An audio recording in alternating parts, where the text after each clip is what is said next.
ঠান্ডায় গলা বসে গেছে, বয়সটা খুব ভালো আসছে না। তো সেই জন্য আগে থেকে ক্ষমা প্রার্থী। দেখো এই কচি গাছ থেকে পাতাগুলো পেরে নিচ্ছে, কচি কচি পাতাগুলো আমার কাকি। এই পাতাগুলো দিয়ে আজকে আমরা কী তৈরি করব সেই রেসিপিটা তোমাদের সাথে শেয়ার করি। তো দেখো পাতাগুলো ভালো করে পরিষ্কার করে সেইগুলো নিয়েছি। তা আগে শুকনো মরিচগুলো আমার কাকে বেটে নিয়েছে, তার এখন পাতাগুলো কচি পাতাগুলো বেটে নিচ্ছে। তো এটা দিয়ে আমরা ভর্তা বানাবো, আর এই ভর্তাটা কিন্তু গরম ভাতের সাথে খেতে খুব ভালো লাগে। তো এটা কিন্তু ঔষধি গাছ হিসেবেও বলা যায়। এই গাছের পাতা বেটে খেলে কিন্তু বিষ ব্যথার জন্য অনেক কাজ করে। তার আগের যুগের মানুষগুলো কিন্তু এই ভালো ভালো জিনিসগুলো খেতে পেত। আর এখন এই গাছগুলো একবারেই বিলুপ্ত হয়ে যাচ্ছে। তো মানুষ সব কিছু জঙ্গল পরিষ্কার করে সব ভারী ঘর উঠানোর কারণে কিন্তু এই গাছগুলো বিলুপ্ত হয়ে যাচ্ছে।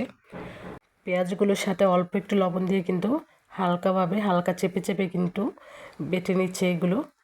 আর কাকির হাতের ভর্তাটা তো খেতে খুব অসাধারণ হয়, আর চতুর্পাশ ঘ্রাণে করতেছে।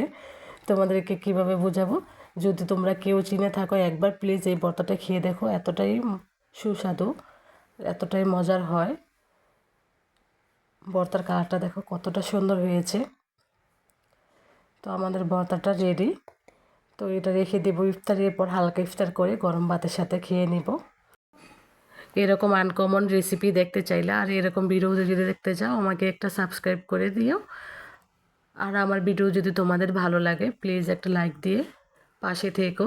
আজ এখানে ভালো থাকো, সুস্থ থাকো। আল্লাহ হাফেজ।